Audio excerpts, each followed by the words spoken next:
बाबूजी। मत कह मुझे बाबूजी। क्यों? इसमें क्या कमी? मुझे बहुत दुख होता है मोहन। मैंने तुम्हारी परवरिश क्यों की? मैंने उसी दिन तुम्हारा गला क्यों नहीं दबा दिया जिस दिन मैं फुटपाथ से उठाया था? बाबूजी, आप तो उसी दिन मेरा गला घोट देते जिस दिन पहली बार मैंने चोरी की थी। मगर आपको तो मुझ में अपना बेटा नजर आया, और भला कोई अपने बेटे को कैसे मार सकता है? मत ले मेरे बेटे का नाम। अगर मेरा बेटा जिंदा होता तो तेरी तरह मुजरिम नहीं,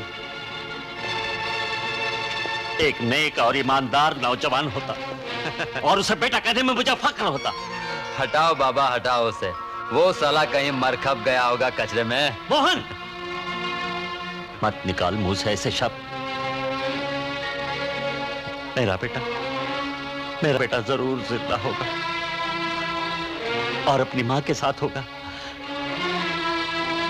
जिस तरह आज तक मेरी तलाश खत्म नहीं हुई है, उसी तरह वो दोनों भी मुझे ढूंढ रहे होंगे। चलो बाबा, आज आपकी राम कहानी फुर्सत में सुन ही लेते हैं। मैंने उन दिनों नया एक्सपोर्ट का कारोबार चालू किया था। दौलत, शोहरत, इज्जत, किसी चीज की कमी नहीं थी। मैं और मेरी पत्नी दोनों बहुत खुश थे। अगर कमी थी तो सिर्फ औलाद की, लेकिन भगवान ने एक दिन वो भी पूरी कर दी। हमारे घर में बेटा पैदा हुआ।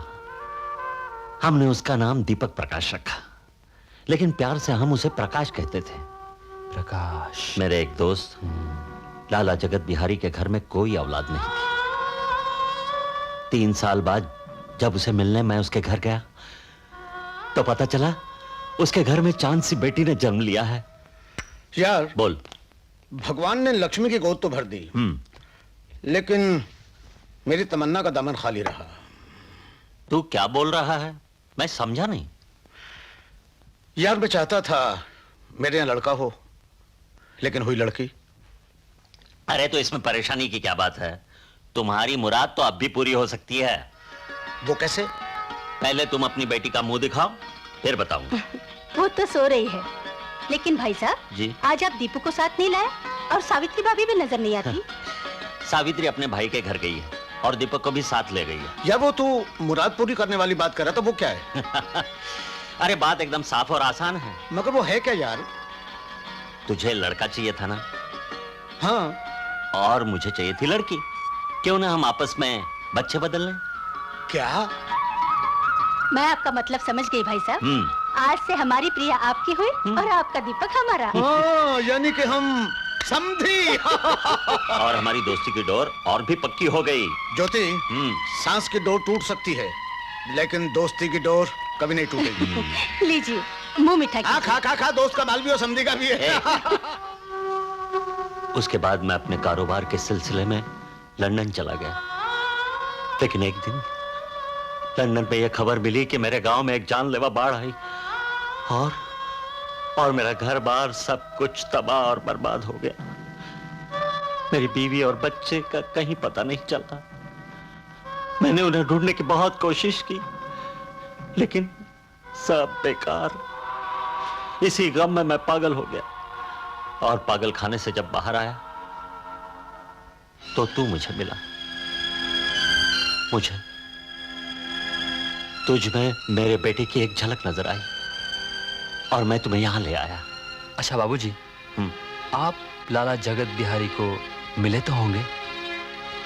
मिला नहीं, लेकिन 15-16 साल पहले लंदन से खत जरूर लिखा था। अच्छा, तो खत लिखा था तो आपको उनके घर का पता भी मालूम होगा? हाँ, वो इसी शहर में जुहू में रहता है। तो फिर आप मिलते क्यों नहीं? नहीं, मेरी खुददारी मुझे उससे मिलने नहीं देती। अच्छा बाबा, मुझे नींद आ रही है, मैं सो रहा हूं।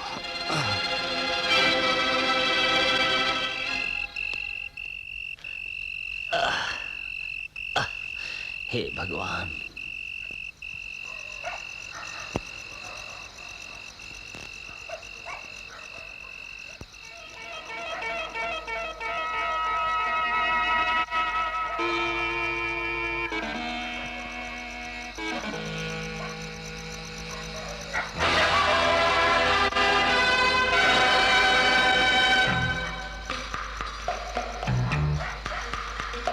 अगर मैं लाला जगत बिहारी के यहाँ इस ज्योति प्रसाद का बेटा बन के चला जाऊं तो करोड़ों की जायदाद आसानी से मेरे हाथ लग सकती है, करोड़ों की जायदाद। लेकिन इससे पहले इसका बेटा इसे मिल गया तो नहीं, उसके मिलने से पहले मुझे इस बूढ़े को खत्म करना होगा और मैं दीपक प्रकाश बन के करोड़पति बन जाऊंगा, करोड़पति बन जाऊंगा, करोड़पति बन जाऊंगा, करोड़पति बन जाऊंगा।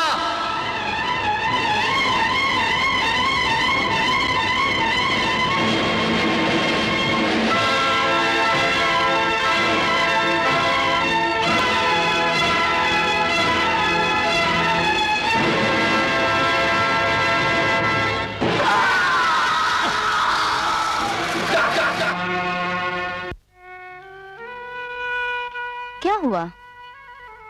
पता नहीं, अचानक मुझे ऐसा लगा जैसे मैं अंदर से टूट गया हूं।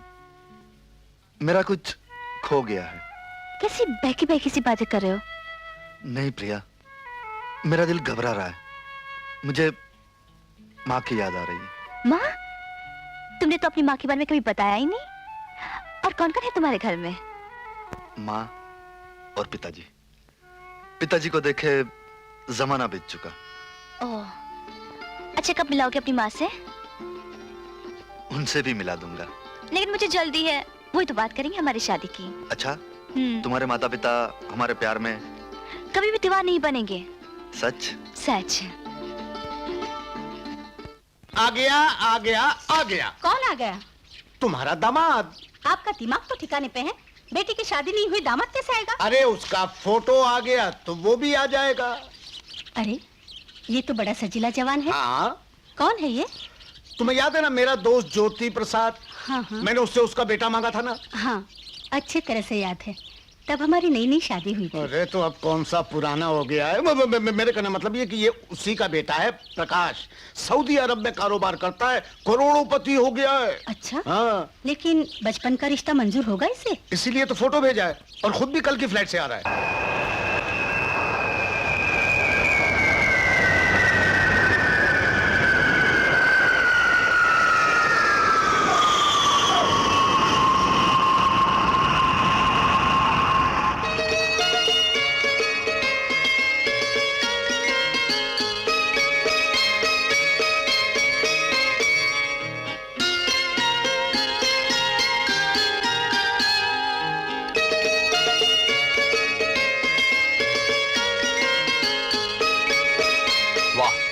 वाह अंकल, क्या बात है। मैं तो सोचता था कि यूरोप में शानदार बंगले होते हैं, लेकिन हिंदुस्तान में इतने आलीशान बंगले होंगे ये तो मैंने कभी सोचा ही नहीं था। वाकई uncle, it's beautiful, it's just beautiful. Uncle, इस बंगले का दाम क्या होगा? बेटे इसका दाम होगा, मैं समझता हूँ 1 करोड़ के करीब। ऐसे 2 बंगले और भी हैं, अलावा इसके करोड़ों का व्यापार भी है। बेटे क्या सोच रहे हो? वो अंकल, मैं सोच रहा था कि इतना बड़ा बिजनेस और इतनी सारी प्रॉपर्टी आप अकेले कैसे संभालते होंगे? अरे भाई अब तुम आ गए हो तो ये सारा कारोबार, सारा बिजनेस तुम्हें संभालना होगा। Why not uncle, sure. Uncle, वो प्रिया जी नहीं दिखाई दे रही है? यहाँ बहुत मजा आ रहा है। अच्छा बेटे तुम एक काम करो, फौरन बंबई वापस आ जाओ। नहीं डैडी, तब सहेलियां नाराज हो जाएंगी। बेटे सुनो, तुम्हारे लिए एक खुशखबरी है। डैडी, ऐसे भी क्या खुशखबरी है? ऐसा है बेटे कि तुम्हारा मंगेतर। लेकिन डैडी, मेरी तो मंगनी ही नहीं हुई है। हमने तुम्हारी मंगनी पक्की कर दी है। क्या? मेरी मंगनी पक्की करती है?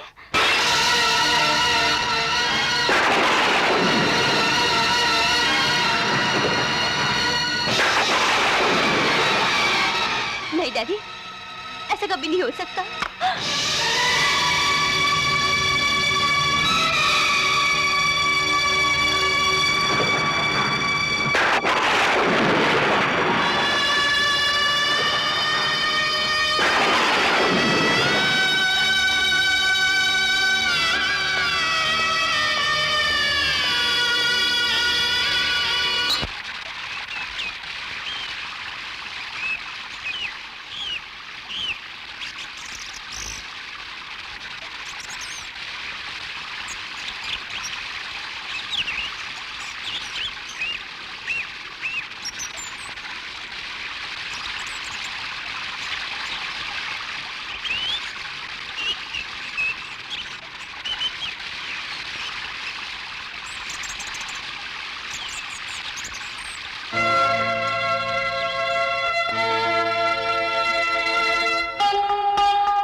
मैंने उसे टाइम बताया नहीं, टाइम बताया, नाम पूछता तो घर का पता पूछता, बड़ी मुश्किल से मैंने उससे अच्छा, पीछा हो छोड़ा। गया। जब घर पहुंचा तो वो सामने खड़ा था। हाय प्रिया, कैसी हैं आप?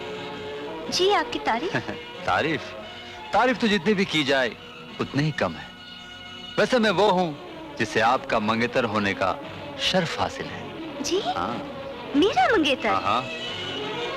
प्रिया डार्लिंग, आप है बहुत खूबसूरत, पर आपकी याददाश्त कुछ कमजोर लगती है। कल ही रात को आपके डैडी ने आपको फोन पर मेरे आने की खुशखबरी सुनाई थी। मैं आपसे मिलने के लिए बेताब हो गया और मैं हाजिर हो गया। तो आप ही हैं मिस्टर प्रकाश। आपका अपना प्रकाश। लगता है आप अपनी सहेलियों के साथ कहीं वॉक पे गई थी, लेकिन इन फूलों के बीच में ये बबुल का पेड़। ये है मिस्टर दीपक और हमारे ड्राइवर कहिए ना। तुम्हारा यूनिफॉर्म कहाँ है? अब तक इसकी जरूरत नहीं पड़ी। अब पड़ेगी। तुम बहुत ही बदतमीज किस्म का इंसान हो, ये जानते हुए भी कि मैं तुम्हारी मालकिन का मंगेतर हूँ और उसका होने वाला पति भी। फिर भी तुमने मुझे सलाम करने की जरूरत नहीं समझी। सलाम से पहले ही आप बदकलामी पर उतर आए। बदतमीजी नहीं, बल्कि बदजुबान भी हो तुम। मैं तुम्हें तमीज सिखाऊंगा।